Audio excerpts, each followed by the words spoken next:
नमस्कार. कृषी विभाग महाराष्ट्र शासन आपले सहर्ष स्वागत करीत आहे. तर सोयाबीनच्या सध्याच्या परिस्थितीनुसार काही ठिकाणी ही साहेब असे पुढे दाखवा. सोयाबीन पोखरणं या अळीचा प्रादुर्भाव जाणवत आहे. पहिल्या टप्प्यामध्ये आता काही ठिकाणी सोयाबीन लागवड करून समजा 20 दिवस 25 दिवस झालेले आहेत. तर ह्या सोयाबीन पिकाच्या अळीच्या नियंत्रणासाठी किंवा पाणी पोखरणाऱ्या अळीसाठी कुठलेही आंतरप्रवाह कीटकनाशक फवारणी करावी लागते, जसे की क्लोरोफॉस, प्रोफेनोफॉस, इमॅमेक्टिन.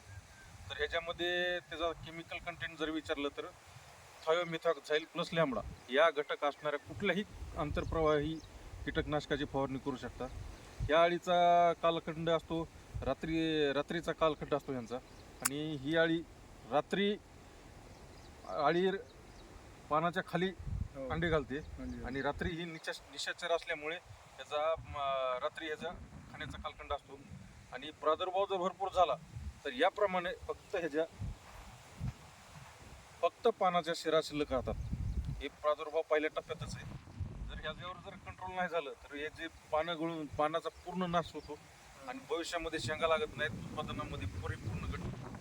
तर ह्याच्यासाठी फवारणी करण्यासाठी ह्या पाणी पोखरण्या अळ्यासाठी किंवा सोयाबीनवरच्या अळीसाठी आंतरप्रवाही कीटकनाशक कुठले पण फवारा, जेणेकरून त्याचं जसं क्लोरोफॉस, प्रोफेनोफॉस 20% 15% काय असेल त्याच्या हिशोबानं फवारा. त्याचा जर प्रादुर्भाव जास्त असेल तर इमॅमेक्टिनचा फवारणी करावा. ओके, धन्यवाद. झाले आमचं घातलं झालं खायला